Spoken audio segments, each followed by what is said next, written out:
Why was everyone laughing at the cleaning lady? The sound carried across Fort Bragg's open-air shooting range, harsh, mocking, unkind. Captain Derek Morrison stood in the center, broad-shouldered, square-jawed, his voice slicing through the morning air. "Get that trash bag away from the weapons, Grandma," he barked.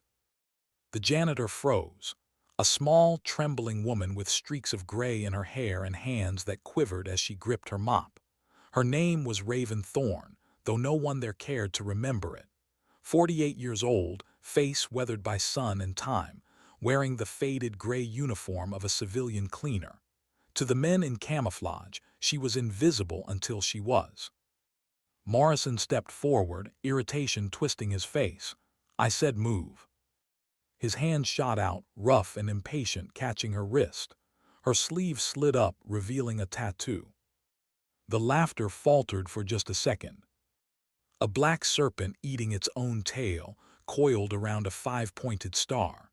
The ink was old, the lines faint, but there was something about it, something that didn't belong on the arm of a janitor. "What's this?" Morrison sneered. "Playing soldier now, fake ink to look tough." Phones came out. Cameras rolled. 5 operators in full tactical gear circled her like wolves around a wounded animal, each eager to record the humiliation for later entertainment. The smell of gun oil and concrete dust hung heavy in the air. "Stolen valor," said Reeves, a weapons sergeant with arms like cables. "That's jail time, cleaning lady." Raven didn't answer. Her breathing was slow, measured. In for 4, hold for 4, out for 4. The kind of controlled rhythm used by snipers to still their heartbeat before a shot.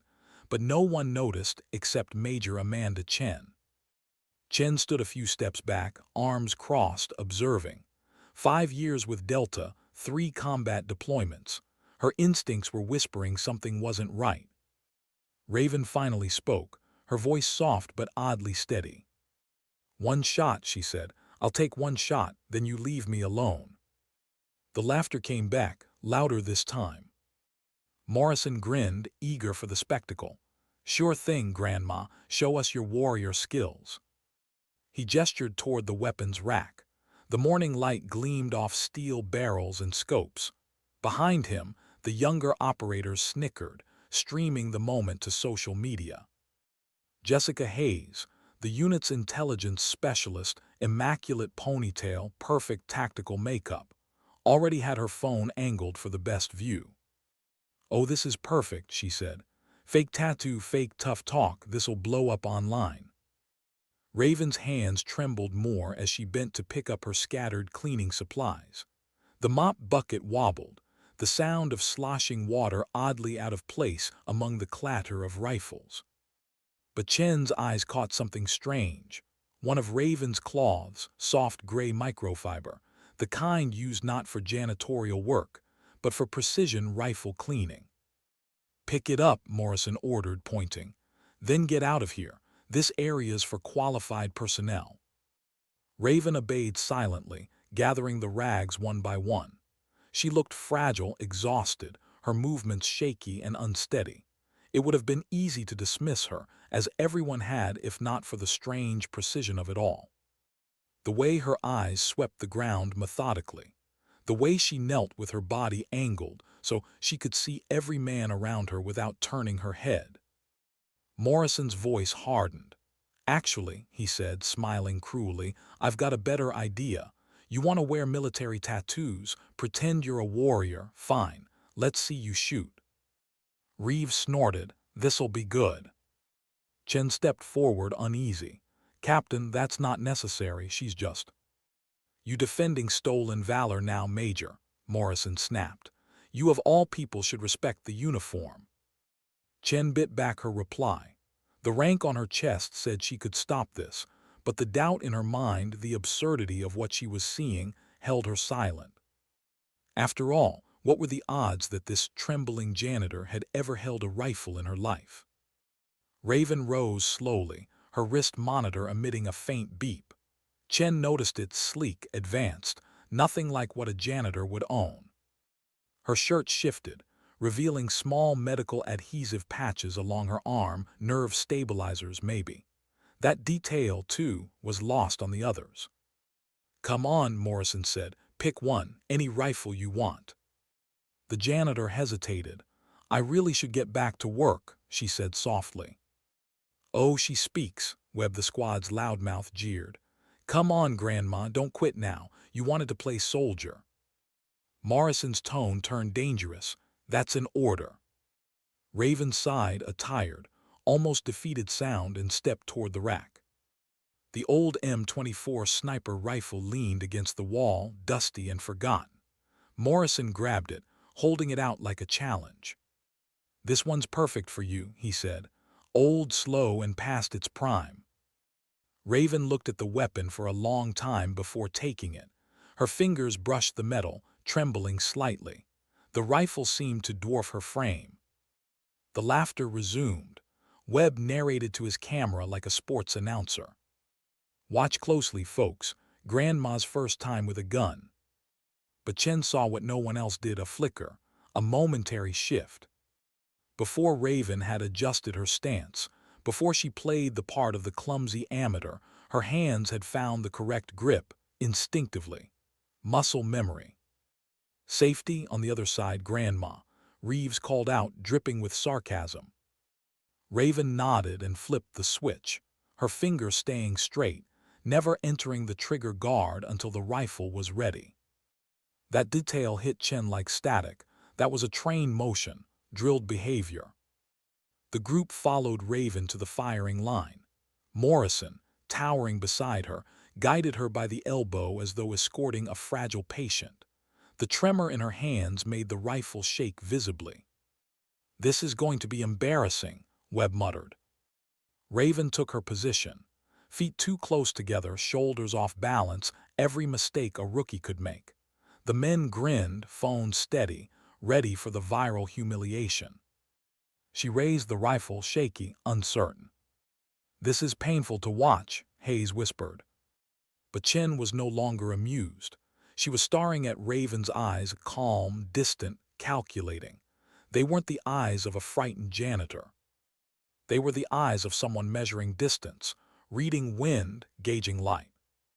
"Whenever you're ready, Grandma," Morrison mocked. "Try not to hurt yourself."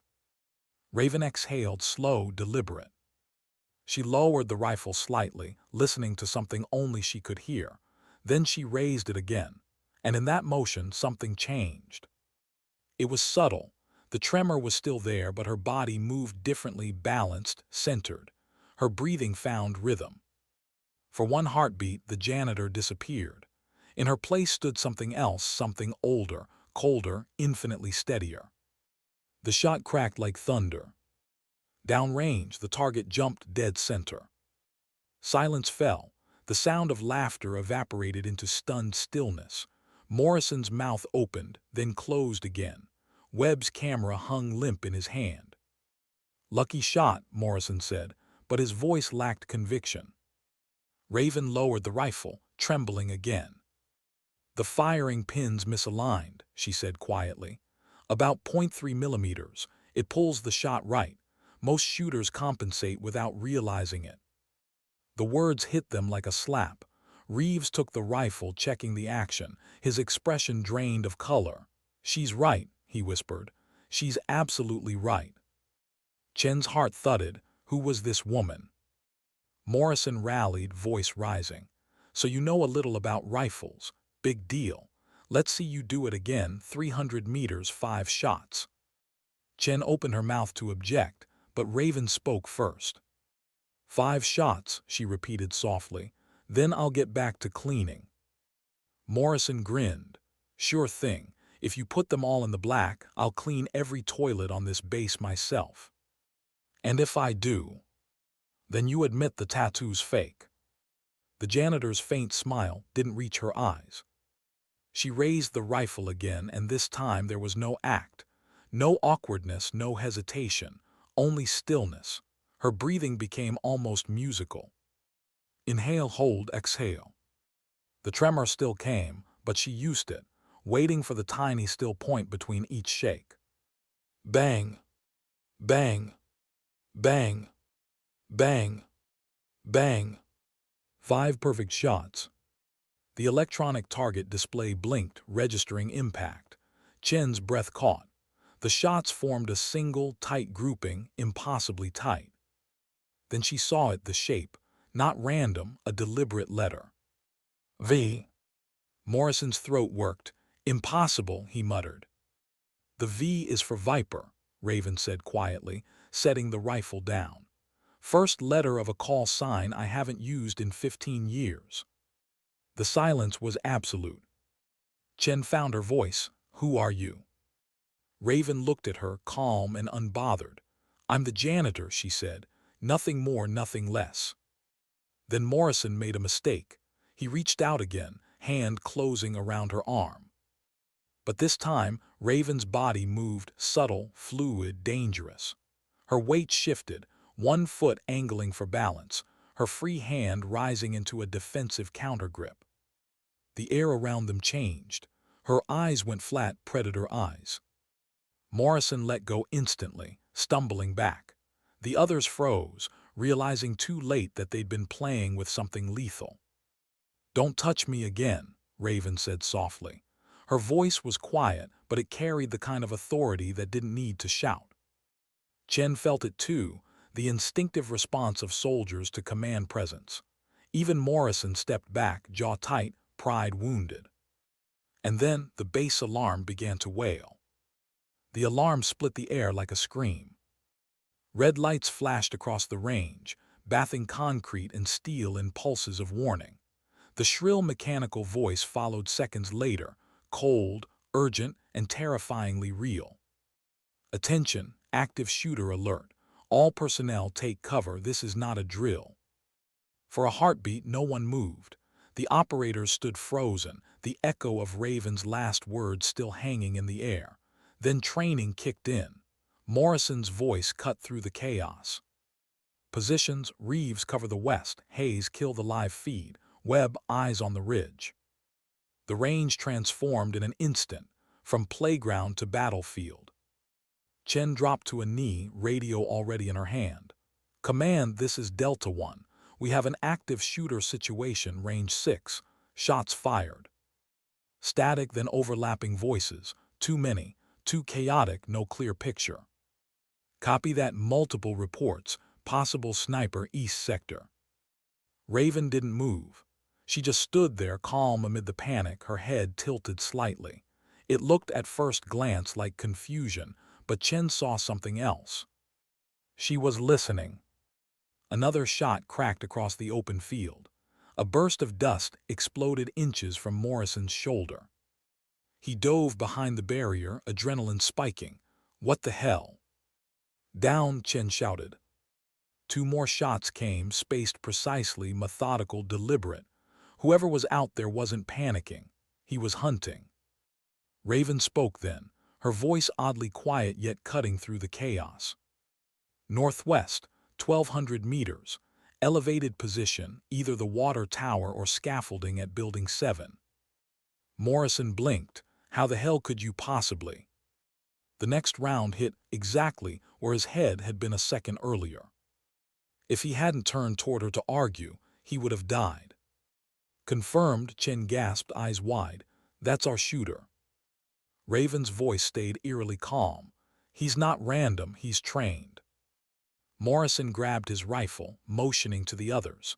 We move, cover fire to the equipment building, go. But Raven didn't follow. She stayed standing in the open, motionless, her gray hair stirring in the wind. He's not trying to kill you, she said. He's hurting you. What? Morrison shouted from behind cover. The building's the secondary kill zone, she continued, tone clipped, factual. Pre-registered for indirect fire, probably mined.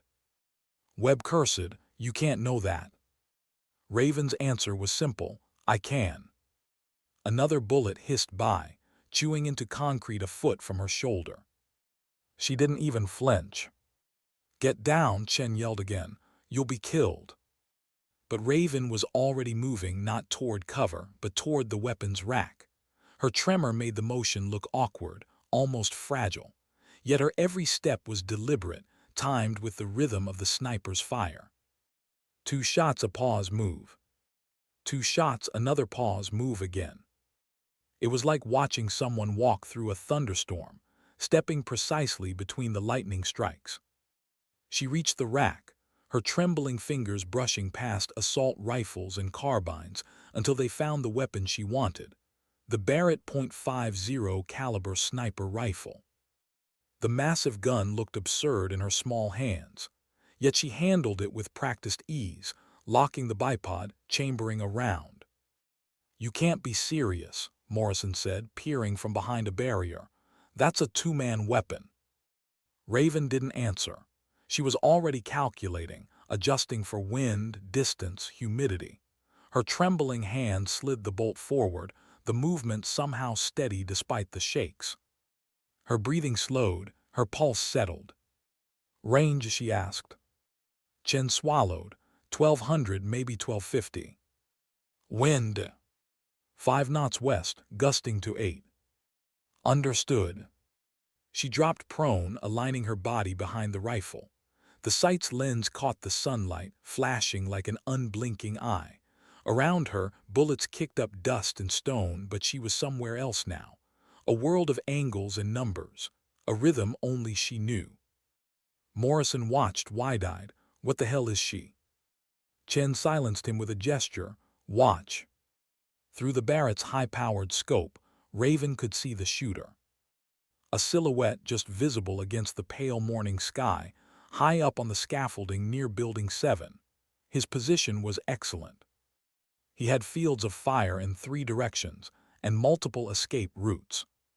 But he'd made one mistake. He was visible barely, but enough. And that was all she needed. She breathed in, held it. The tremor in her hand stilled to almost nothing. "Ready," she whispered to herself, to the wind, to the ghosts that followed her. The rifle fired. The concussion was deafening, shaking the ground like thunder. The recoil should have knocked her backward, but she rode it, her body flowing with the weapon as if they were one. Silence followed. Then, from the distant scaffolding, the faintest flicker of motion.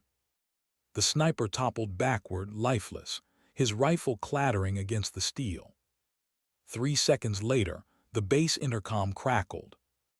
"Base security to all units. Threat neutralized. Repeat, sniper down."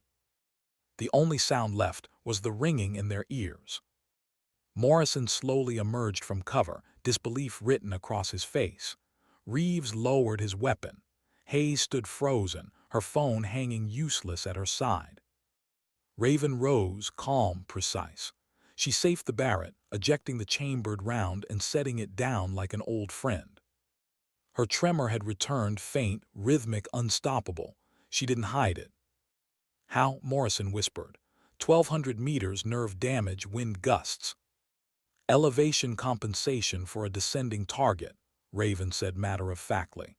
He was shifting position when he realized counter-sniper fire was coming. That movement made him predictable. It wasn't pride in her voice, it was fatigue. The exhaustion of someone who had been forced to do this too many times before. Then came the roar of engines. 3 black SUVs burst through the access gate, tires screeching as they skidded to a stop in formation. Doors flew open. Soldiers in unmarked gear fanned out with chilling precision. Morrison stiffened. "Who the hell?" Chen's voice faltered. "That's command-level response." The center SUV's door opened, and a 5-star general stepped out. She moved like someone who carried entire wars in her bones. Tall, composed, steel-gray hair in a severe bun, uniform crisp despite the rush. Her presence hit the range like gravity. "General Patricia Stone," Chen whispered, stunned. Stone didn't look at anyone but Raven. The operators parted instinctively as the general strode forward. Each step echoed like a drumbeat against the concrete. Her eyes, cold, green, piercing, locked on the trembling woman standing amid spent shell casings and silence. The two stopped just feet apart. "My God," the general breathed, "it really is you." The words froze time. No one spoke. Even the wind seemed to hold its breath. And then, in front of every soldier present, General Stone rolled up her sleeve. Her forearm bore the same tattoo, the serpent eating its tail, black star at the center. Only this one was newer, sharper. The ink fresh compared to the faded symbol on Raven's arm. "Viper 7, the general said softly, her voice steady but thick with emotion. "Reporting to Viper 1. And then, impossibly, incomprehensibly, General Patricia Stone, 5-star commander of the United States Army Special Operations Command, dropped to one knee. The sound of her uniform hitting the concrete echoed like a verdict. Morrison stumbled backward. Hayes gasped aloud. Reeves' rifle slipped from his hand. A general kneeling before a janitor. Raven's lips trembled. "Don't," she whispered. "Patricia, please don't do this." But Stone's voice cracked. 15 years. 15 years we thought you were dead. We found blood but no body. We held a memorial, your name, on the wall at Langley. The wall, the CIA memorial. The one reserved for those who died in service, their stars unmarked, their stories forever secret. Raven's gaze softened, but her reply was measured. "I had my reasons." Stone rose slowly, and for a moment the two women embraced. The soldiers around them watched, not daring to interrupt, barely daring to breathe. Major Chen finally spoke. "General, who is she?" Stone looked at her, then back at Raven. "Run the name Raven Thorne through the classified database," she said. "Authorization, Stone 77 Alpha." Chen's hand shook slightly as she typed into her secure device. The system hesitated, then redirected her access. "Ma'am," she stammered, "it's asking for another code, says my clearance isn't high enough." "Override," Stone said firmly. "Stone 999 Zulu." The screen flashed, and then lines of classified text filled it. Chen's mouth went dry. "Viper 1," she read aloud. 317 confirmed kills, operations, Black Serpent, Silent Rainfall, Crimson Ghost. She trailed off, swallowing hard. Crimson Ghost. Morrison's voice broke. "That's a legend. A sniper who held off an entire battalion for 72 hours so a convoy could escape. Everyone said it was myth. They said she died in the blast." Raven's tone was flat. The report said what it needed to say. The silence that followed was heavy, reverent. Even the sound of distant sirens seemed muted by the weight of the moment. Chen looked up, her voice barely more than a whisper. "You're the ghost." Raven's eyes met hers. "I was a soldier," she said. "Now I'm a janitor." The simple honesty in her words cut deeper than any revelation could. There was no pride, no need for recognition, only truth. Webb finally found his voice. "The tremor," he said softly, "nerve agent." "VX variant," Raven confirmed. "Modified. My nervous system will never fully recover." But she glanced toward the distant water tower where the enemy sniper had fallen. "Adaptation is possible." Reeves exhaled. 1,200 meters, tremors, into a gusting wind. He shook his head. "That's not possible." Raven gave him a faint smile. "Your definition of possible is limited by your experience." Morrison couldn't meet her eyes. His arrogance, his certainty, all the armor he'd worn was gone. In its place was something he hadn't felt in years: shame. Chen closed her radio. "General, what now?" Stone's gaze never left Raven. "Now we find out why she came back." Raven's eyes flicked toward the fallen sniper's position. "Because someone wanted me dead before I could finish what I started." Her words hung in the air, quiet but final, the promise of answers still buried beneath years of silence. The serpent on her arm seemed to shimmer in the pulsing red light. Death and rebirth, ending and beginning. Somewhere deep within Fort Bragg, alarms still echoed, but none of the soldiers heard them anymore. They were all staring at the same thing. A trembling woman, a faded tattoo, and a truth that would change everything they thought they knew about strength. The gunfire had stopped hours ago, but the silence that followed felt heavier than the bullets ever had. The range was sealed off now, cordoned behind layers of yellow tape and armed guards.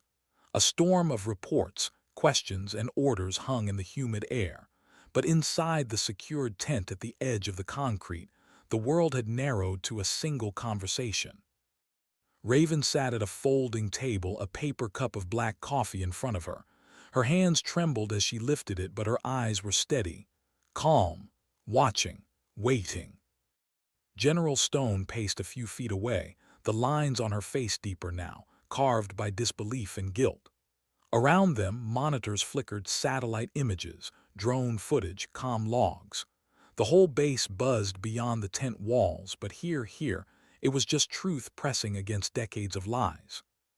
Chen stood beside the general, arms crossed tightly, trying to process what she'd seen, what she'd witnessed.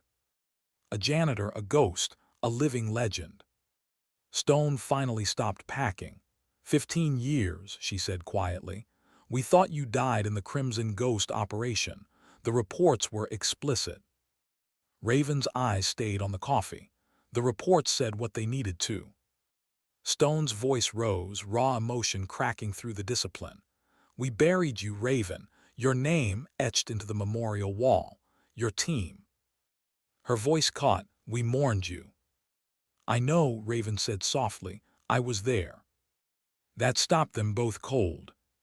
Chen frowned. There, you mean you watched? From the ridge above, Raven said, her voice calm but distant. They'd already declared me dead by then. Easiest way to disappear is to let the world agree you're gone. Stone stared at her, the mixture of relief and fury almost unbearable. You let us think you died. I needed to vanish, Raven replied simply. There was a leak. Someone sold our position to the enemy before Crimson Ghost went loud. Half my unit was dead in the first 5 minutes. The rest never had a chance. The tent seemed to shrink around them. Chen swallowed. A mole. More than one, Raven said. A network, it wasn't random. They'd been feeding intel for months. Operations that shouldn't have failed. People who should have come home didn't. Her gaze shifted toward the tent wall, as if she could still see the ghosts of those who hadn't made it out. When the extraction failed, I was hit with nerve agent, VX hybrid, enough to kill 10 men. Somehow it didn't. Her lips twitched faintly. Guess I've always been hard to kill. Chen hesitated, but the tremors. Permanent, Raven said. I spent 6 months in a black site medical facility, learning to function again, learning to shoot again. You'd be surprised what the human body can do when it stops fighting and starts adapting. She flexed her hand. The tremor didn't stop, but she ignored it. Stone finally sat down across from her. You could have come back, you could have told us. I couldn't trust anyone, Raven said. Not even you, Patricia. That name, her first name, hit like a knife. No rank, no formality, just truth. The kind that only old comrades dared to speak. Stone's shoulders stiffened. You think I was part of it? I think, Raven said carefully, the people behind it had access to your clearance. My comms were compromised. My location, my evac route, even the med-evac signal, all rerouted through channels I thought were clean. Someone was feeding them everything. And you've been doing what since then? Chen asked. Her tone wasn't accusation, it was awe. 15 years, where did you go? Raven gave a ghost of a smile. Everywhere no one looks, bases, hospitals, mess halls, barracks, always invisible, always listening. Chen blinked. You've been undercover as staff. The janitor, Raven confirmed. The cook, the maintenance worker, the invisible people. Her eyes met Chen's. Do you know how much classified information is spoken around those who clean and serve? People forget we exist. She took another slow sip of coffee. I gathered pieces, names, dates, operations. It was bigger than I thought. A ring moving military intelligence through shell corporations, foreign contractors, private channels. selling missions before they happened, and when someone got too close, she set the cup down. They disappeared. Stone's jaw tightened, and today's sniper. Raven's expression didn't change. Part of it, Marcus Webb. Chen froze. Our Webb, no, he. He was streaming me before the attack, Raven said. His camera stayed active after the shots started. He wasn't reacting, he was timing, coordinating. Stone's eyes hardened. You're sure? He was the spotter, Raven said. Whoever hired him sent the triggerman to finish the job. Probably thought I was just a liability, not a threat. They were wrong. Morrison entered then, helmet off, eyes down, shame etched into every movement. He saluted stiffly. Ma'am, sir, I. At ease, Captain, Stone said sharply. He nodded, hesitating before turning toward Raven. I don't even know what to say. Raven studied him quietly. Then don't, she said, just listen. He nodded again, unable to meet her eyes. Stone gestured to a chair. Sit, Captain, you're in this now. He obeyed, the weight of guilt dragging his posture down. General, about Webb. We know, Stone cut in. He was part of it. Morrison's head snapped up. God, I didn't. He was one of mine. I trusted him. That's the danger, Raven said softly. Betrayal rarely looks like the enemy. The tent filled with quiet again. Outside, the sound of rotor blades thumped overhead, military police securing perimeters, the base on lockdown. But inside, there was only the whisper of paper and the faint, rhythmic tapping of Raven's trembling fingers against the table. Chen finally broke the silence. You said you needed proof. Do you have it? Raven nodded toward the small utility bag beside her chair. Everything in there. Drives, recordings, coded logs. 15 years worth of evidence. Enough to burn half the network. Chen leaned forward. Then why reveal yourself now? Why not keep going? Raven looked down at her shaking hands. Because the body doesn't last forever, Major. I'm running out of time. She smiled faintly. And because the next phase of their plan is already in motion. Stone frowned. Next phase. Raven's voice was calm, almost eerily so. They're planning a mass decapitation strike. High-value leadership summit, Allied Special Operations commanders, in 1 week. The words hung like lead. Chen felt her pulse quicken. That's catastrophic. Exactly, Raven said. And they'll use insiders to make it look like an accident. The same playbook, just bigger. Stone's voice hardened. Then we stop it. Raven met her gaze. That's why I came back. A long pause stretched between them, old loyalties rekindling, old pain resurfacing. Finally, Stone reached across the table, resting her hand over Raven's trembling one. Then let's finish this together. For a moment, Raven didn't speak. Then she nodded. Outside, thunder rumbled in the distance, a southern storm rolling in across the Carolina horizon. Inside, the air felt charged with something deeper, purpose, regret, a chance for redemption. Morrison cleared his throat softly. Ma'am, if I may. Speak, Raven said. I owe you an apology, he said, voice thick. What we did this morning, what I did, there's no excuse. Raven studied him for a long time, then said quietly, Do you know why I let you? He frowned. Let me. She nodded. Because humiliation is the gentlest way to teach humility. He blinked. I don't understand. You will, she said, eventually.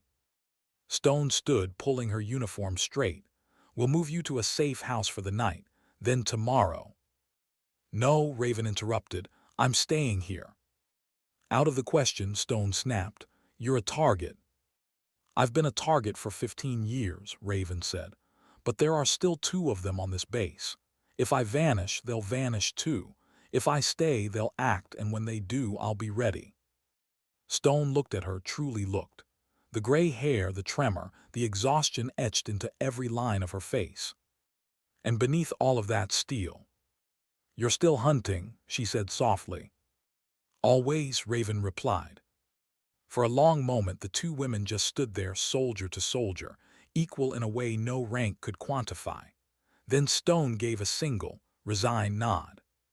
Fine, but you're not alone this time. Morrison Chen, she's your responsibility now. Full access, full support, understood. Yes, ma'am, Chen said immediately. Morrison hesitated, then echoed, yes, ma'am. Raven smiled faintly. Careful, Major. You just volunteered for the hardest assignment of your life. Chen gave a small smile in return. Wouldn't be the first. As the meeting broke up, Stone paused at the tent flap. Raven. Raven looked up. When this is over, the general said quietly, you're coming home, for real this time. Raven's eyes softened. Home's wherever the next mission takes me. The flap opened. Wind and rain gusted in, carrying the scent of wet earth. Stone stepped out, her security detail falling into formation. Within seconds, the vehicles were gone, swallowed by the storm. Only the three of them remained. Morrison rubbed a hand over his face. I can't believe any of this is real. Raven rose, gathering her bag. Reality doesn't care what you believe, Captain. It happens anyway. He half laughed, half sighed. So what now?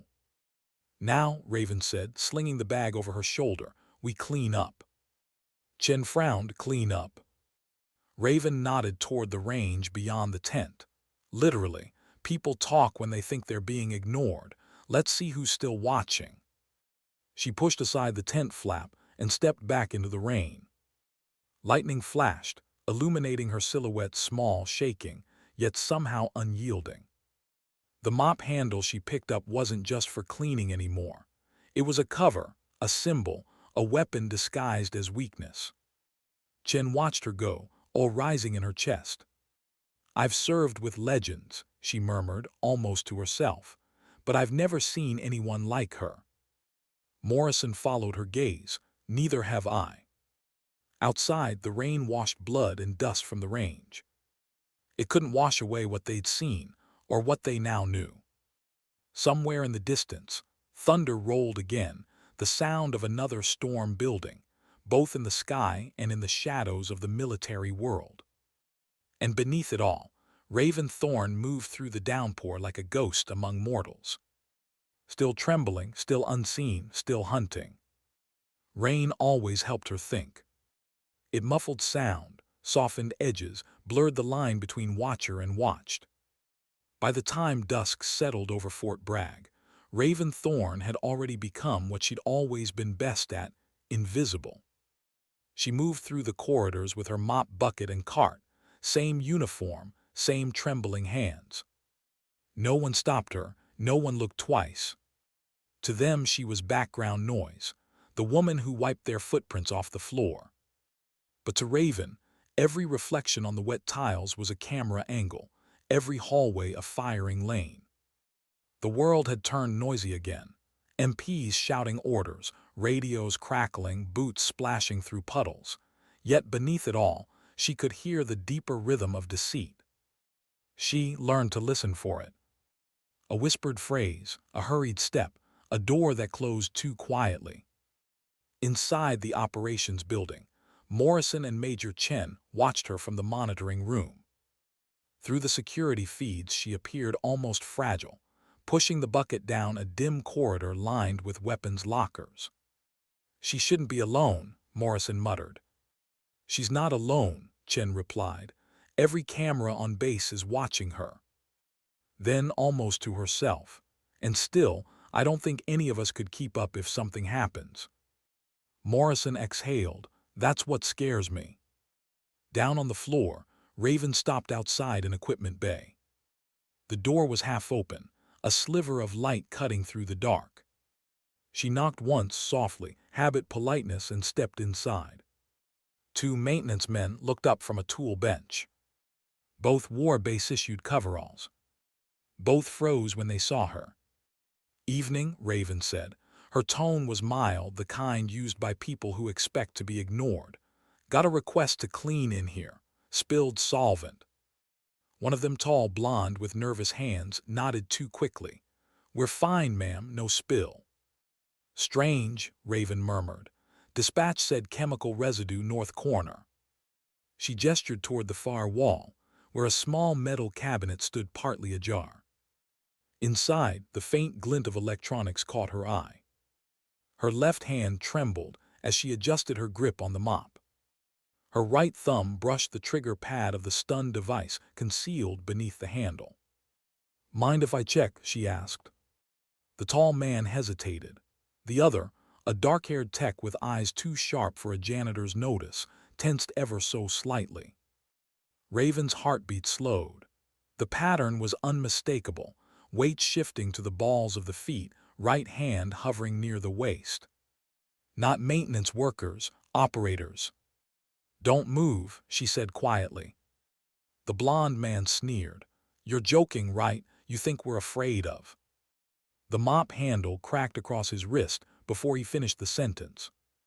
He screamed, the sound cut short as Raven pivoted, driving her elbow into his throat. The second man lunged, reaching for a hidden sidearm. 2 steps, a twist, a flash of motion. He was on the floor, gasping, staring up at a trembling woman who looked far too old to move that fast. From her pocket, Raven drew a compact pistol, silencer already fitted. Who sent you? She asked. The man coughed blood. You don't understand. I understand perfectly, she said. You were here to finish what Webb started. Footsteps thundered outside. Morrison's voice boomed through the corridor. Raven, stand down, we're coming in. By the time the door burst open, the 2 men were disarmed and zip-tied, Raven standing over them with calm precision. Chen's eyes widened. They're alive. They'll wish they weren't when CID gets through with them, Raven said. Her tone carried no cruelty, only weariness. Check the cabinet. Reeves, who'd arrived behind Morrison, pried it open. Inside were 3 small black devices, explosives wired to transmitters. He inhaled sharply. C-12-shaped charges, timers remote-linked. These weren't for sabotage, they're triggers. For the summit, Raven confirmed. Prototype detonators. Someone planned to move them off base tonight. Chen looked at her. How did you know they were here? Raven smiled faintly. They kept the same cleaning schedule as me for 3 weeks, but their boots never squeaked. What? Real maintenance boots are soft rubber. These were tactical soles, light composite. Once you've mopped enough floors, you know the difference. Morrison shook his head in disbelief. You caught them by the sound of their shoes. Everyone leaves a signature, Raven said, even when they think they're ghosts. The captured men were dragged out. The base roared with activity again.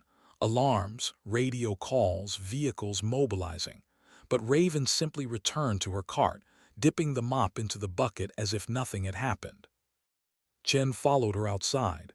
You don't have to keep pretending now, she said. I'm not pretending, Raven replied. The floors still need cleaning. They walked in silence for a while, rain pattering softly on the metal roof of the walkway. Finally, Chen asked, Do you ever get tired of being invisible? Raven's answer was quiet. Sometimes invisibility is freedom, sometimes it's prison, depends what you do with it. By midnight, the storm had passed. In the command center, General Stone's voice crackled over a secure line from D.C. Good work containing the breach. 2 suspects in custody, 1 confirmed dead. Evidence points to foreign coordination. Raven, can you move on the next phase? Raven leaned toward the speaker. Yes, but I'll need clearance to travel with Morrison's team. Granted, Stone replied. Destination. The summit site, Raven said. If they failed here, they'll try there. We intercept before they plant the next set. Stone paused. You're sure you're ready for field work again? Raven looked at her trembling hands. Readiness is relative, General. I'm alive. That's enough. The line went silent a moment, then Stone's voice softened. Be careful, Viper 1. Always, Raven said, and the connection clicked off. At 300 hours, Morrison found her in the maintenance garage loading supplies into an old pickup. "You could have taken an armored convoy," he said. "Too loud," she answered. "This truck's anonymous." He hesitated. "Raven, I need to say something before we go." "You already apologized," she said, not looking up. "This isn't about that." He leaned against the truck, rain dripping from his hair. "Back at the range, when I saw you line up that shot, part of me wasn't scared because you might miss. I was scared because you wouldn't, because everything I thought I wasn't enough." Raven finally turned to him. "And what are you now?" He managed a weak smile. "A student." "That's a start." The road to the summit facility wound through pine forest, slick with rain and silence. Inside the cab, only the wipers kept rhythm. Chen rode in the back seat, eyes on the satellite feed glowing from her tablet. "Security perimeter looks clean," she said. "No chatter on encrypted bands." "That's what worries me," Raven murmured. "Silence before the strike." She traced the scar on her forearm absently, the faded lines of the serpent tattoo. Morrison glanced at it. "That mark, what does it really mean?" Raven's gaze stayed on the road. "Our Roboros, the cycle of endings and beginnings. We used it as a reminder. No mission truly ends, it just changes form." Chen looked up from the screen. "And Viper?" "Venom with control," Raven said softly. "Lethal restraint, the ability to strike only when necessary." Her words hung in the air, strange and solemn. They reached the outer perimeter just before dawn. Fog clung to the ground, turning the forest into a gray labyrinth. The summit compound loomed ahead, white tents, satellite trucks, and guards who looked alert but uneasy. Raven stepped out first, stretching stiff joints. The tremor was worse today, the damp air making it hard to steady her hands. Chen noticed. "You should rest." "Later," Raven said. "There's something wrong here." Morrison frowned. "We haven't even gone inside." "Exactly," Raven said. "Too quiet, no generator hum, no radio overlap, like someone muted the bass." She reached into her pocket, pulling out a small receiver the size of a matchbox. A light blinked, slow, steady. "Signal jammer," she said. "Someone's already inside." Chen's eyes widened. "They're here early." Raven nodded. "And they're counting on confusion." She looked toward the distant service wing, rows of white trucks, catering crews unloading breakfast crates. "Cooks and cleaners," she murmured. "Perfect cover." Without another word, she started walking. Inside the service corridor, the smell of coffee and disinfectant mingled in the humid air. Workers moved quickly, some too quickly. Raven's eyes scanned faces, hands, postures. She saw it immediately. One man's gait too balanced, another's glance too measured, a third avoiding her entirely. Predators among prey. She whispered into her mic. 3 targets west kitchen, moving toward access stairs. "Copy," Chen replied. "Support en route." Raven reached for her pistol and stopped. Her hand shook violently, refusing to obey. She closed her eyes, forced her breath to slow. In for 4, hold for 4, out for 4. The tremor eased just enough. She drew. The first man turned the corner and froze. "You." The shot was muffled but final. The second man fired back. The bullet splintered a crate inches from her face. Raven dropped behind cover, rolling to her side, returning fire with mechanical precision. 2 more bodies hit the ground. Morrison's voice crackled through the earpiece. "Status." 3 down, Raven said, reloading calmly. "But not all, there's another layer." "What do you mean?" "They're not here to detonate anything," Raven said, scanning the fallen men. She knelt, pulling a small metal chip from one of their collars. "Transmitters, not bombs, trackers." "For what?" Her eyes darkened. "For me." The realization hit hard. The entire operation, Webb, the sniper, the infiltrators, hadn't just been about the summit. It had been about drawing her out. A slow chill crept through her. "They're hunting the hunter," she whispered. "Raven, get out of there," Chen ordered. "Too late," Raven replied. From somewhere deep in the facility came the low growl of engines, multiple vehicles approaching fast. Not supply trucks, extraction teams. Morrison swore, "They knew we'd come." Raven's lips tightened. "Then let's make them regret the invitation." She pressed a small switch on her wrist monitor. Every security feed across the compound blinked to life, broadcasting her live. "If they want me," she said into the mic, voice steady despite the tremor, "they'll find I'm not the same ghost they buried." Through the fog outside, headlights appeared, rows of black vehicles moving in formation. Chen's voice cracked in her earpiece. "General Stone is mobilizing reinforcements. Hold your position." Raven looked toward the doors, toward the coming storm of men who thought she was broken, finished, out of the game. Her hand trembled around the weapon.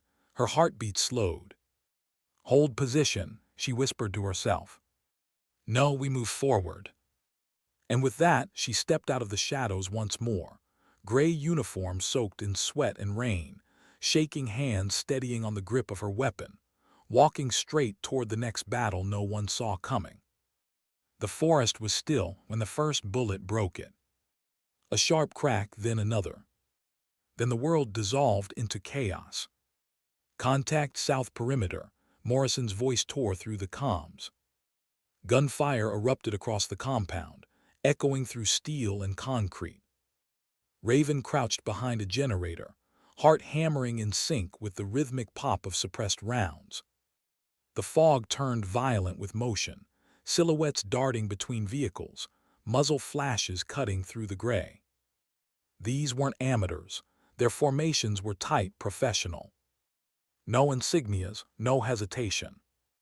"Mercs," Raven whispered, "contract operators." Chen's voice came through, tight and urgent. "They've breached the west entrance. We're outnumbered 3-1.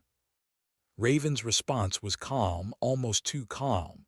"Then we don't fight their numbers, we fight their rhythm." She slid along the wall, trembling hand gripping her sidearm. Every nerve screamed with effort, every step measured.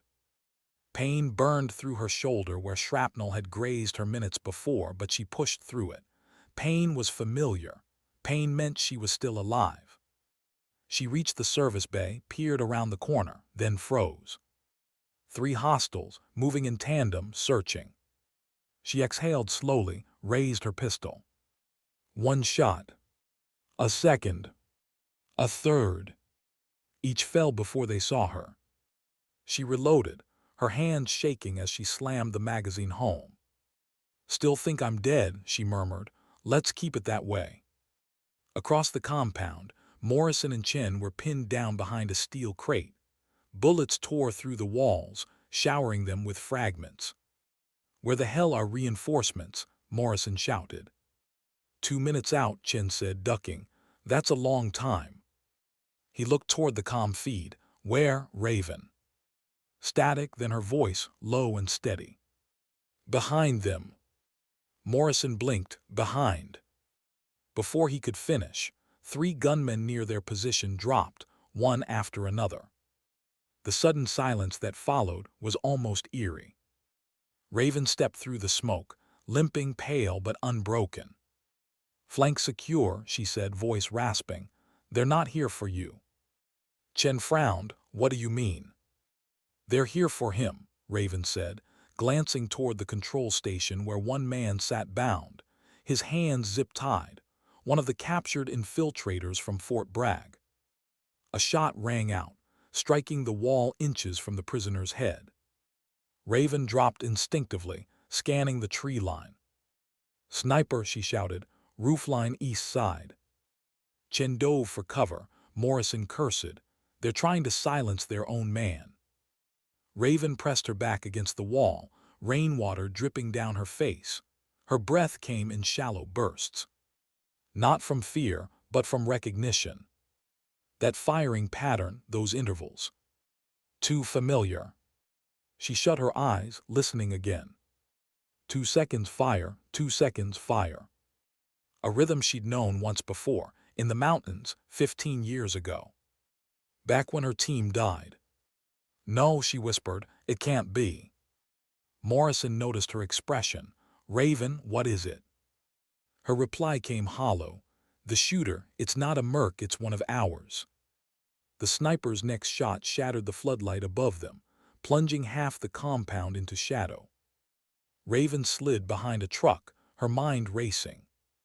Who could it be? Who had lived through that mission? They were all gone, every name on that wall except hers. Unless... A voice cut through the comms, distorted, metallic and calm. Still walking, ghost. Raven froze. That name. That voice. It felt like ice in her veins. Morrison frowned. Who is that? Raven's jaw clenched. Captain Marcus Kane. Chen blinked. I thought he died in the Crimson Ghost operation. He did, Raven said, or so we thought. 15 years earlier, Kane had been her spotter, her shadow. He'd been the one to radio the extraction point, the signal that led the enemy straight to them. She'd assumed he'd been killed in the blast. She wanted to believe it. Now his voice came again, smooth, confident, almost gentle. I told them you survive. I told them you don't die easy. Raven's hand tightened around her weapon. You betrayed us. No, Kane said. I freed us. From ghosts and orders that never made sense. You still think you're fighting for honor, Raven. You're fighting for ghosts. Morrison interjected. Whoever you are, you're surrounded. Give it up. Kane laughed softly over the radio. You think this is about surrender. It's about balance. A faint beep echoed somewhere nearby. Then another, in perfect synchronization. Raven's blood ran cold. Charges, she whispered. He's rigged the compound. Chen's voice cracked. How many? Too many, Raven said. We can't defuse them all. The next few minutes blurred into chaos. Soldiers scrambled through the fog, disarming what they could. The compound lights flickered, alarms blared.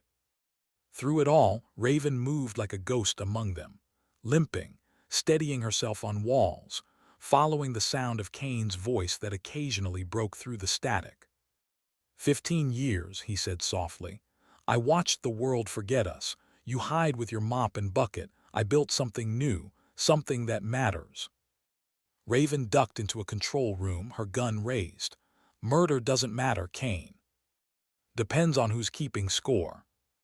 The next explosion ripped through the east wing, fire and concrete erupting into the air. Morrison's shout echoed through her earpiece. They hit the generators. We're blind. Raven coughed, waving away smoke. Her lungs burned. Kane, she shouted, what do you want? His voice came through the haze. You, Raven, just you. They all think you're their savior, but you're the reason we died. I sent the coordinates, but you were the one who stayed behind. You let them burn. She froze. That's not true. Isn't it? Kane hissed. You had the evac bird, you had the codes, you chose to fight. Raven's voice broke. I chose not to run. And they paid for it. The accusation hit deeper than shrapnel. Because deep down, some part of her had wondered the same thing for 15 years. Morrison's voice cut through the comms again. Raven, we found a live feed. He's transmitting from the North Control Tower. Copy, she said. Stay clear of the building, he'll have traps. She started moving, boots splashing through water and debris. Each step felt heavier. The rain had turned to mist, swirling around the floodlights like smoke. Her pulse slowed, her breathing steadied. 15 years of ghosts waited at the top of that tower. The staircase was half collapsed, walls scorched by the blast. She climbed anyway, one hand gripping the rail, the other steadying her weapon. The tremor worsened. She clenched her jaw, forcing it still. At the final landing, she saw him, Marcus Kane. Older, scarred. But his eyes were the same, sharp, cold, utterly certain. He stood beside a console of blinking lights, detonators wired to remote transmitters. And on his wrist the same tattoo, the serpent, the star. "Cain," she said quietly. He smiled. "We were gods once, remember?" She raised her gun. "We were soldiers." He shrugged. "Same thing to people who never bleed."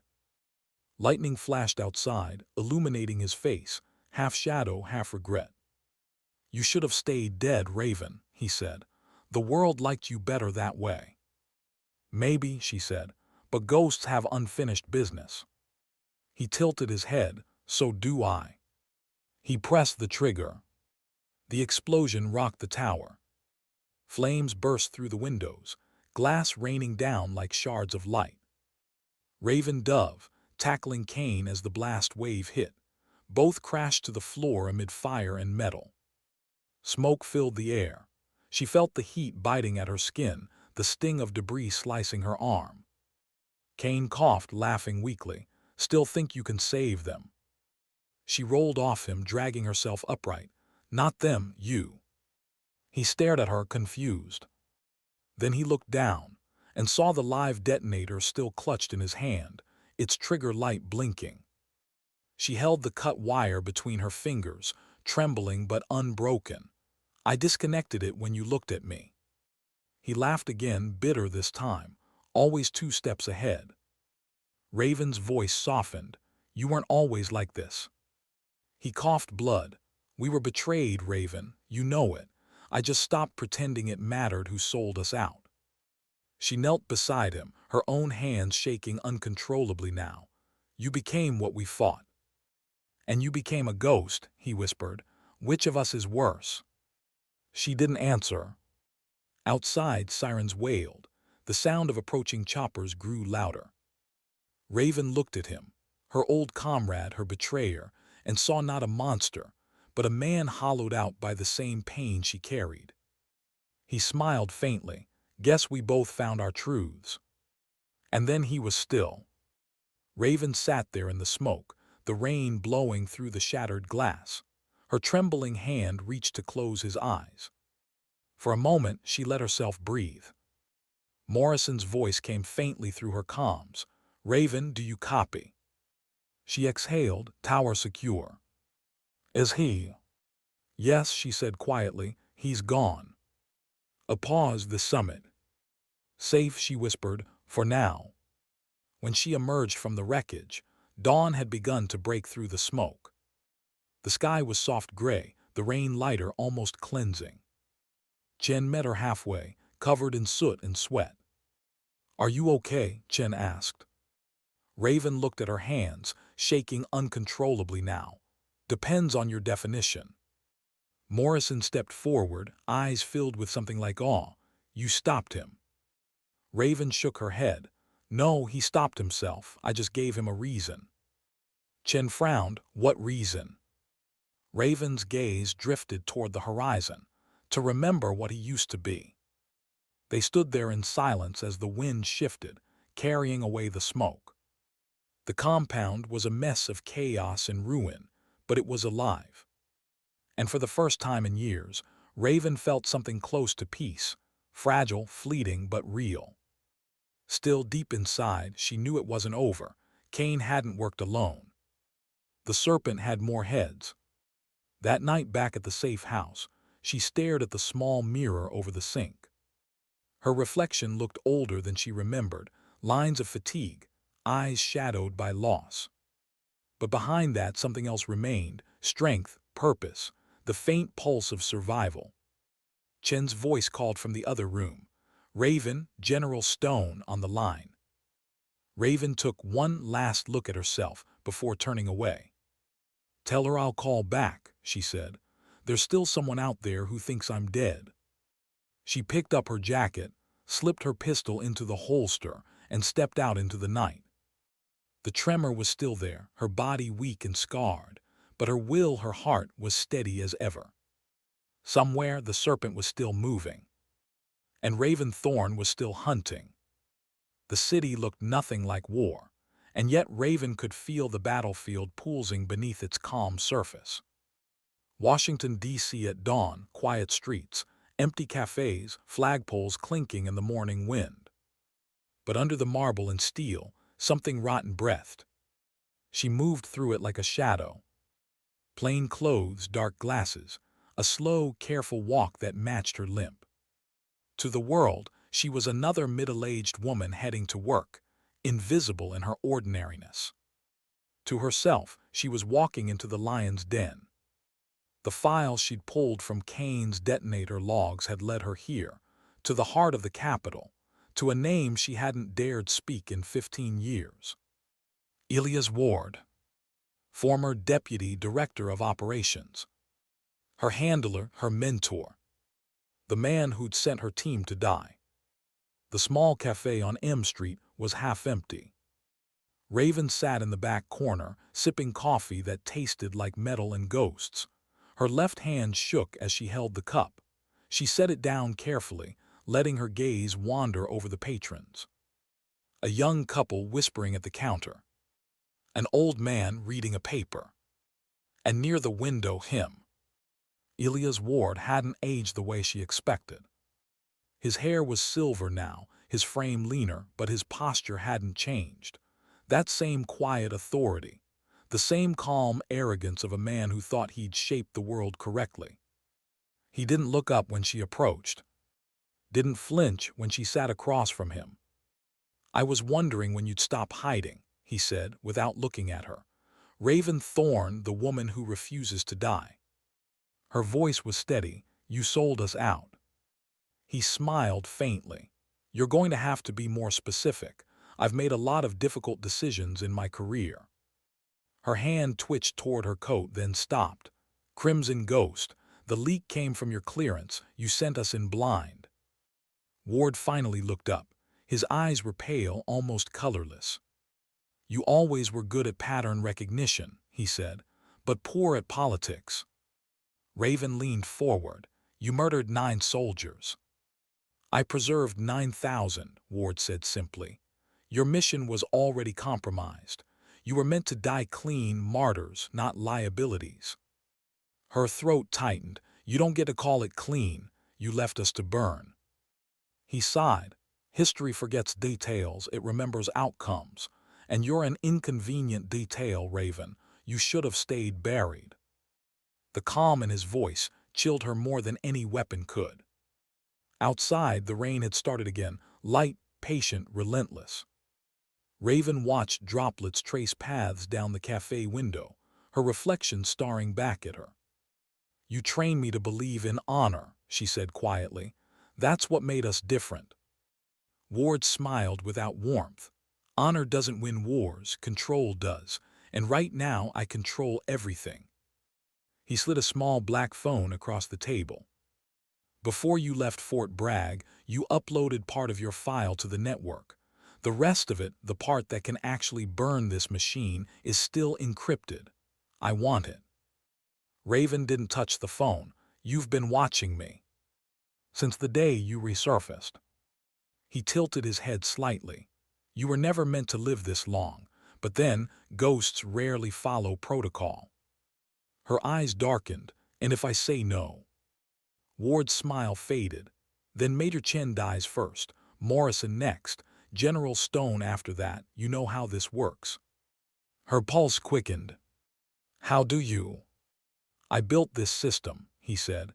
"You think I don't know where my assets move?" Raven's fingers curled slowly around the table's edge.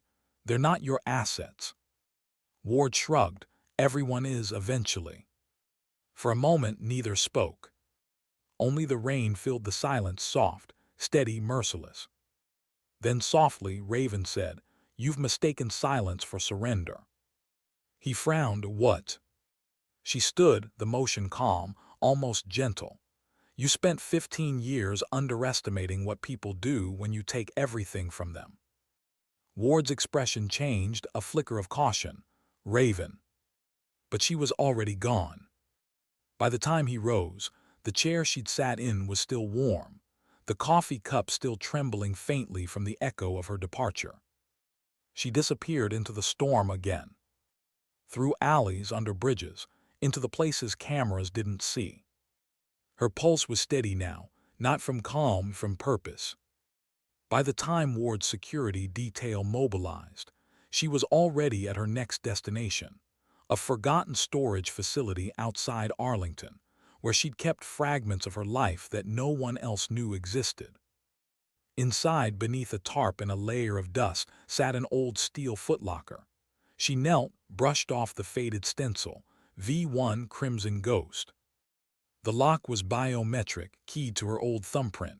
It clicked open with a sigh. Inside were weapons, discs, maps, and one small drive marked Serpent/Echo. She held it in her trembling hand. This was what Kane had died for, what Ward wanted.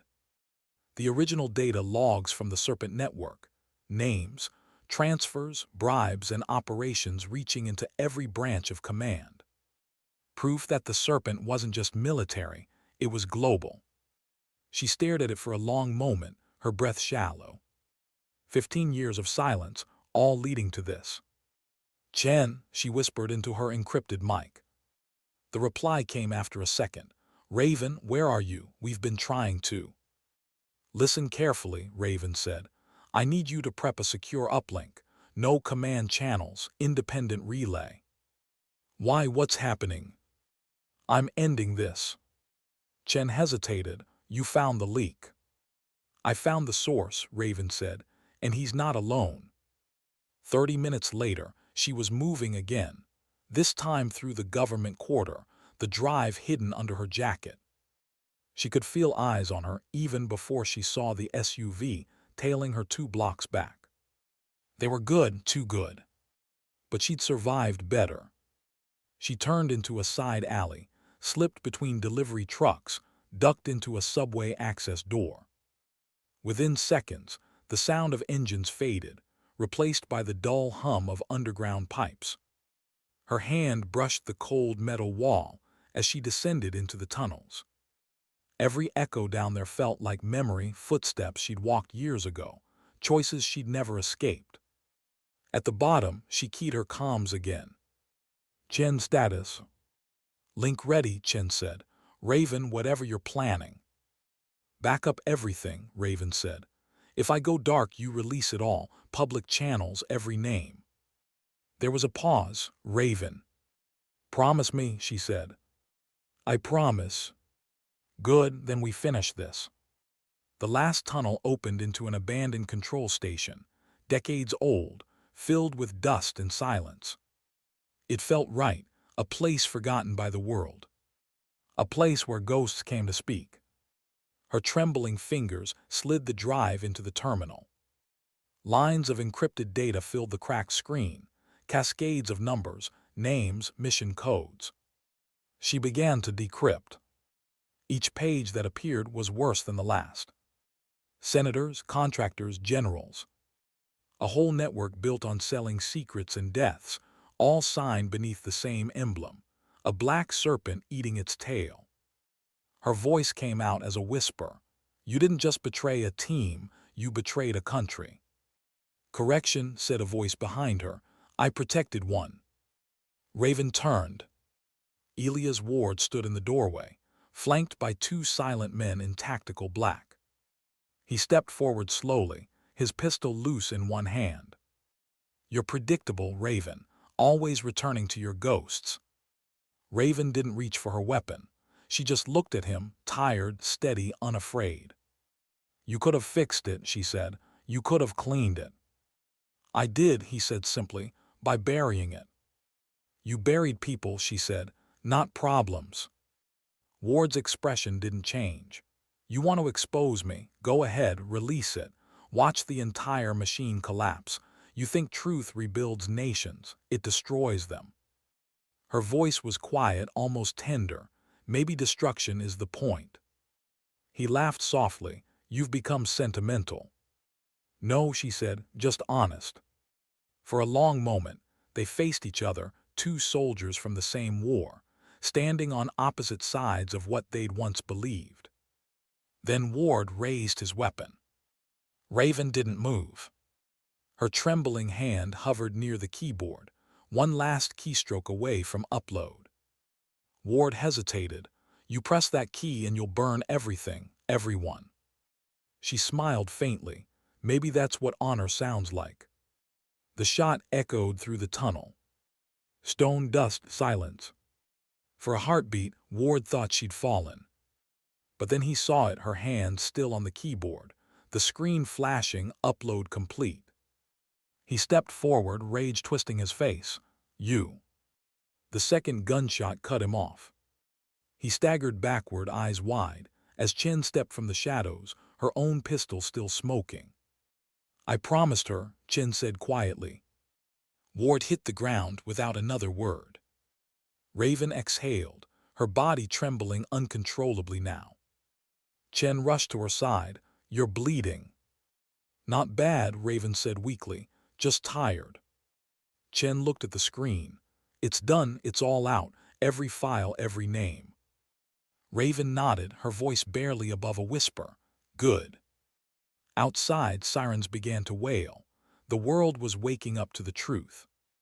Hours later, Raven sat on the steps outside the Capitol reflecting pool. The morning sun cut through the clouds, painting the water gold. News vans screamed across headlines. The serpent had been unmasked, networks collapsing, resignations erupting, inquiries opening like wounds. She felt no triumph, only quiet.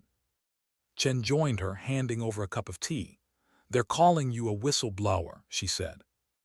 Raven smiled faintly. I prefer janitor. Chen laughed softly, sitting beside her. What now? Raven watched the ripples on the water. Now the world cleans itself. Chen was quiet for a moment. You did it, you know, you won. Raven's eyes stayed on the horizon. No one wins. We just survive long enough to try again. The wind stirred her gray hair. Her hands still trembled, faintly, endlessly. She didn't hide them anymore. Somewhere in the distance, the echo of sirens faded into birdsong. And for the first time in years, Raven Thorn let herself breathe without purpose. For 2 days, the world didn't breathe. Then the floodgates opened. Every screen, every channel, every feed screamed the same words. Operation Serpent exposed. Global intelligence network implodes. Photos of generals, politicians, contractors, all under investigation, all connected to the network Raven had just burned alive. She watched it from a small hospital room in Walter Reed, IV line in her arm, the faint beeping of a monitor keeping rhythm with the rain outside. Her body was broken in a dozen small ways, cracked ribs, torn muscles, burns along her shoulder, but none of that bothered her. What hurt was seeing her face on the news. Not the name Raven Thorn. They didn't know that one yet, but the code name. Viper 1. They called her a hero. They called her a traitor. They called her everything except what she was, tired. The door opened quietly. Major Chen stepped in, carrying 2 cups of coffee and a stack of paper. Still hate the smell of hospitals? She asked softly. Raven smiled faintly. They smell like surrender. Chen set the coffee down. You've been awake since last night. Since last war, Raven murmured. Chen handed her a folder. Press briefings, statements, everyone scrambling.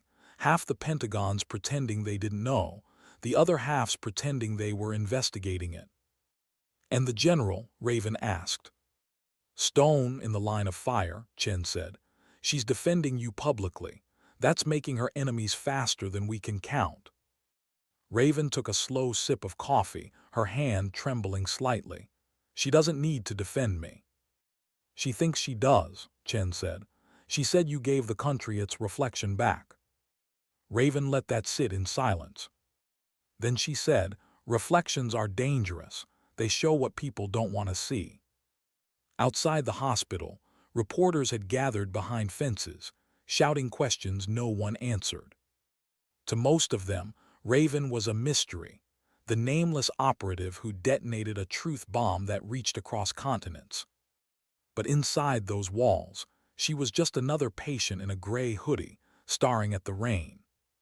When the knock came, she didn't look up. Come in. The door opened, and General Stone stepped through. Her uniform was immaculate, but her eyes were tired, sleepless tired. She closed the door, dismissed the guards, and stood there for a moment, just studying the woman in front of her. You look awful, she said softly. Raven smiled faintly. I feel worse. Stone pulled a chair close and sat. I read the files, every one of them. You weren't wrong. I never wanted to be right, Raven said. Stone nodded slowly. You know they'll come for you now. Not with bullets, with committees, subpoenas, quiet erasures.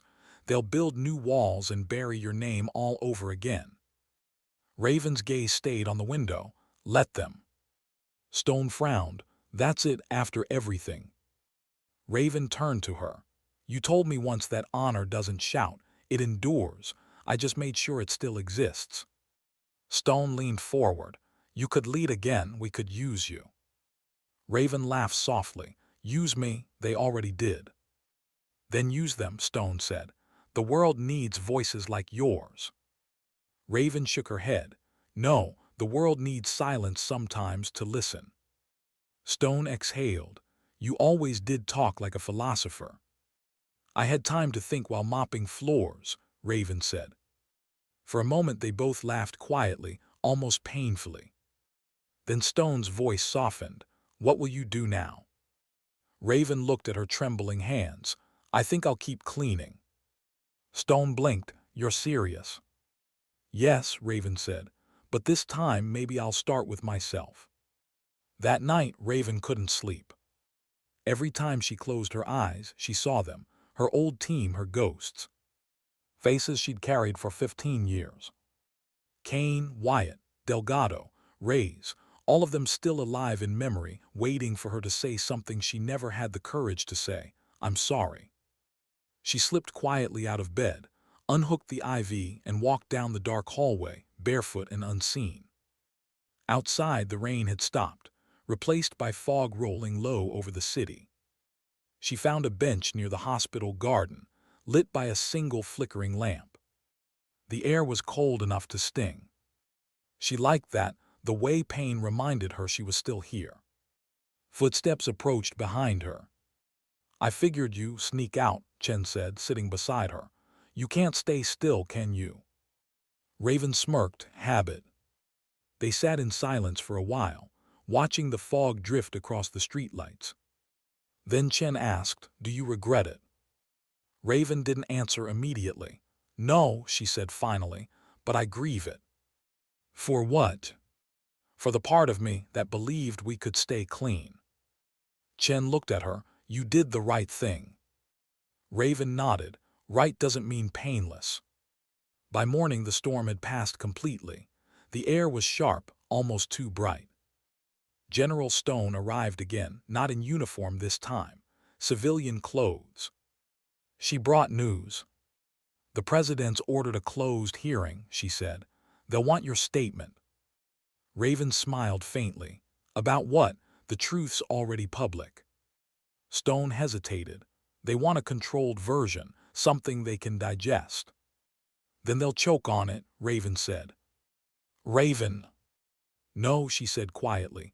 No more edits, no more masks. Chen watched the two women, one carrying decades of command, the other carrying its cost, and said softly, if you go in there, you'll lose the little anonymity you have left. Raven smiled. Anonymity is a privilege I never earned. Maybe it's time to stop hiding. Stone studied her. And if they bury you again, then they'll have to dig through the truth to do it. 2 days later, she stood before the committee. No cameras, no reporters, just a long wooden table, a panel of faces carved from politics, and the faint hum of fluorescent lights. They asked questions, predictable ones. Why did you act alone? Why didn't you come through proper channels? Do you understand the national damage you've caused? Her answers were quiet, unwavering. Because proper channels were compromised. Because waiting cost lives. Because truth isn't damage, lies are. Some members frowned, others looked away. A few, the younger ones, simply listened, their eyes showing something like respect. At one point, a senator leaned forward. "Ms. Thorne, do you consider yourself a hero?" Raven paused. "No," she said, "I consider myself a mirror." The silence that followed was heavier than any accusation. When the hearing ended, she walked out without escort. Reporters shouted questions. Flashes lit the corridor, but she didn't look back. She just kept walking, slow, steady, through a corridor lined with soldiers' portraits. Halfway down, she stopped. Among them, near the end of the wall, she found it. A black plaque engraved with 15 names. Her old unit, Crimson Ghost. And at the bottom, her own name. Raven Tiachorani, KIA. Her fingertips brushed the cold metal, tracing the carved letters. Her reflection stared back at her in the polished surface, older, faded, alive. Chen caught up, stopping a few feet away. "That's you." "It was," Raven said softly. "Should they change it?" Raven shook her head. "No, let it stay. The woman who died there earned her rest. The one standing here, she's still figuring it out." Outside, the world moved on fast, relentless. New scandals, new wars, new headlines. But for once, Raven felt no pull to chase any of it. She rented a small room on the outskirts of town, quiet, unremarkable. She found work at a community center, fixing things, cleaning floors, teaching kids how to focus through breath. They never knew who she really was. They just called her Ms. Ray. Sometimes, when she caught her reflection in the glass, she saw the serpent tattoo faint beneath her sleeve, the mark of a past she no longer feared. Once it had meant death and rebirth. Now it simply meant survival. One evening, Chen visited. She stood in the doorway of the small classroom where Raven was repairing a cracked window. "You really did it," Chen said. "You disappeared again." Raven smiled. "Not disappeared, just quiet." Chen handed her an envelope. "From General Stone, she's retiring. Thought you'd want to know." Raven nodded. "Tell her she earned it." Chen hesitated, then said, "They still talk about you, you know. Online, soldiers, reporters. They call you the woman who cleaned the system." Raven laughed softly. "Fitting title for a janitor." "You could own that story," Chen said. "You could tell it in your words." Raven looked out the window, the fading sunlight catching the dust in the air. "Some stories aren't meant to be told," she said, "just remembered." Later that night, she walked home through the quiet streets. The city lights shimmered on the wet pavement, the air cool and still. She stopped at a crosswalk, waiting for the light to change, her trembling hand tucked into her pocket. Across the street, a mural covered a wall, new paint, fresh lines. It showed a woman standing in the rain, mop in hand, soldiers' shadows behind her. No name, no caption. Just a symbol on her arm, the serpent, the star. Raven smiled. She didn't take a photo. She didn't need to. Some stories lived better in silence. She crossed the street as the light turned green, fading into the crowd like she'd never been there. The ocean never asked questions. That was why she came here. Raven sat on a weather-worn pier somewhere along the Carolina coast. The horizon stretched flat and endless before her. Waves rolled in slow, steady rhythms, a heartbeat older than memory. Every one of them sounded like exhale. The world had learned her name, then forgotten it again. Good. She preferred the tide to fame. The serpent hearings had ended months ago. Convictions, resignations, a government washing itself in fire. People whispered about reform, about transparency, about starting over. But Raven knew better. Systems didn't change, people did. And people only changed when they heard enough to want to. She still trembled, the nerve damage a steady drumbeat beneath her skin, but the shakes no longer humiliated her. They reminded her of what endurance looked like. They reminded her that surviving was also an act of rebellion. A gull screamed overhead. The morning sun turned the water to glass. Behind her, footsteps approached across the planks. She didn't have to turn, she knew that stride. General Patricia Stone, no longer in uniform, wearing jeans, hair loose for once, stopped beside her and dropped a small thermos of coffee at her feet. "You still take it black?" Stone asked. Raven smiled. "Old habits." Stone sat, the two women facing the open water. For a long while they said nothing. The kind of silence that doesn't need filling. Finally Stone spoke. "They reinstated my clearance long enough to finish the debriefs. Then they took my badge and gave me a pension. I should be angry, but," she shrugged, "I'm not." "Retirement suits you," Raven said. "And you," Stone glanced at her, "still hiding under another name." "Still cleaning," Raven replied. "Different floors, same dirt." Stone laughed softly. "You could have anything now, recognition, medals, a seat on every commission." "I had all that once," Raven said. "It never kept anyone alive." Stone looked out over the surf. "You could train the next generation, teach them what honor really means." "They wouldn't listen," Raven said gently. "They'd hear stories, not warnings." The general sighed. "You always underestimate your reach." "I prefer to measure my silence." Stone turned toward her, eyes narrowing. "You're not done, are you?" Raven smiled faintly. "No, just quieter." Later that afternoon they walked along the shoreline, boots sinking into wet sand. Wind tangled their hair, salt stinging their faces. Somewhere inland, a helicopter droned, the sound distant, irrelevant. Stone stopped. "Do you ever think about them, the team?" "Every day," Raven said. "Some mornings I still wake expecting the radio check. Their voices, the smell of oil and rain. Then I remember I'm the echo." Stone nodded slowly. "I still visit the wall." "So do I," Raven said. "But not for guilt anymore, for gratitude."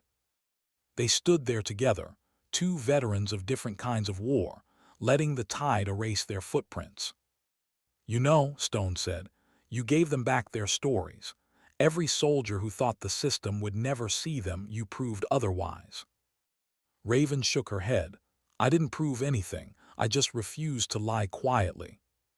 That evening Chen arrived in an old jeep, tires crunching on gravel. She carried files, of course, she always did. "Found something you should see," she said, handing over a small envelope. Inside was a photograph, a classroom of young recruits, 20 faces grinning at the camera. On the sleeve of their instructor, a small embroidered symbol. The serpent and the star.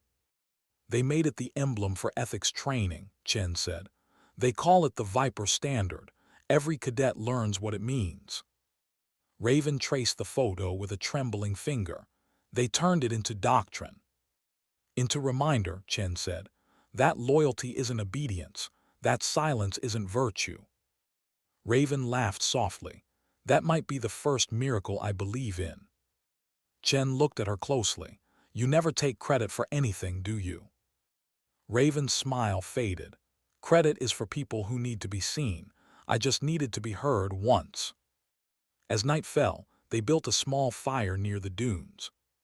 The three women sat together, Stone, Chen, Raven, the flames painting their faces gold and red. "Remember when this all started?" Chen said quietly. "Just a janitor with a tattoo." Raven chuckled. "You mocked it." "I did," Chen admitted. "I thought it was decoration." Stone poked at the fire, "And then I rolled up my sleeve." They all laughed tired laughter, the kind that carries healing inside it. For a while they shared stories, not missions, not kills, moments. The way rain smells before deployment. The sound of boots on hangar floors. The taste of coffee when you don't know if it's your last. When the fire died down, Stone rose. "I have to head back before sunrise." Raven looked up. "To what?" Stone smiled. "To whatever peace looks like." She extended her hand. Raven took it, grip trembling but strong. "You saved more than you know," Stone said softly. You reminded us that service isn't obedience, it's responsibility. Raven nodded. We all serve something, I just chose truth. Stone hesitated. And if truth costs you everything? Raven's voice was barely a whisper. Then it was worth the price. The general nodded once, turned and walked away into the darkness. Her silhouette disappeared against the moonlit dunes, leaving Raven and Chen by the fatting glow of the coals. Hours later, when Chen finally fell asleep beside the embers, Raven stayed awake, watching the tide creep closer, whispering against the shore. The stars above her looked like bullet holes in velvet. She thought of Cain, the betrayal, the pain, the way his last breath had sounded more like relief than hatred. She thought of the janitor's mop she'd left behind, propped against a wall somewhere back at Fort Bragg. She thought of all the lives that had passed through her hands without ever knowing her name. Then she reached up her sleeve, tracing the serpent tattoo with a shaking fingertip. It wasn't a mark of war anymore. It was a reminder of balance, death feeding life, endings feeding beginnings. She whispered not to anyone in particular, you were right, old friend. We're all ghosts, but ghosts still leave light. A shooting star burned across the sky, reflected in her eyes. For a moment, she let herself believe it was an answer. At dawn, Chen woke to find the pier empty. Raven's coat was folded neatly on the railing, the serpent visible on the sleeve. No note, no farewell. Just the sound of gulls and the horizon widening with light. For a heartbeat, fear gripped her, the old fear that maybe Raven had gone back into the water, into the silence that had once claimed her. But then she saw footprints leading down the beach, steady, deliberate, unhurried. Chen followed them until they disappeared into the morning mist. She smiled through her tears. Goodbye, Viper One, she whispered.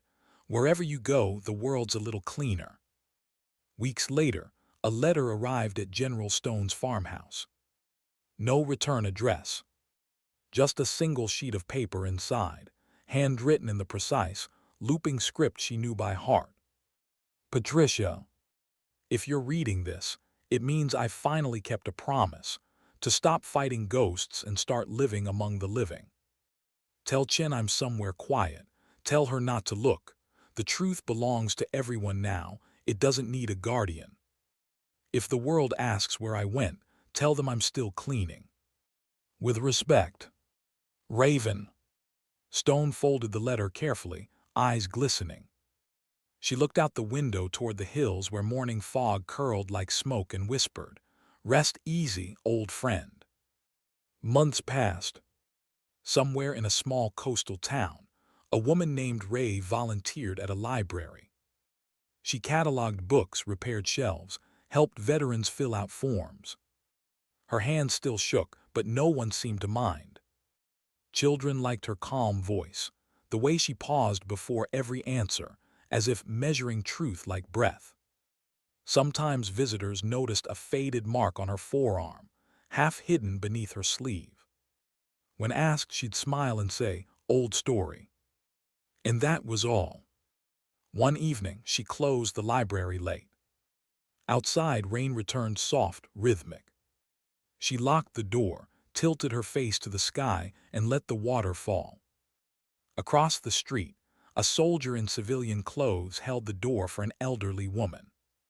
He caught sight of her, nodded respectfully, maybe recognizing something he couldn't name. She nodded back. The world kept turning.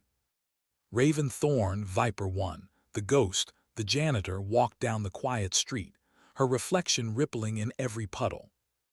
No headlines. No cameras. No applause. Just the sound of her footsteps, steady and small, fading into the rain. Because sometimes courage isn't loud. Sometimes truth doesn't roar. And sometimes dignity doesn't speak. It simply acts.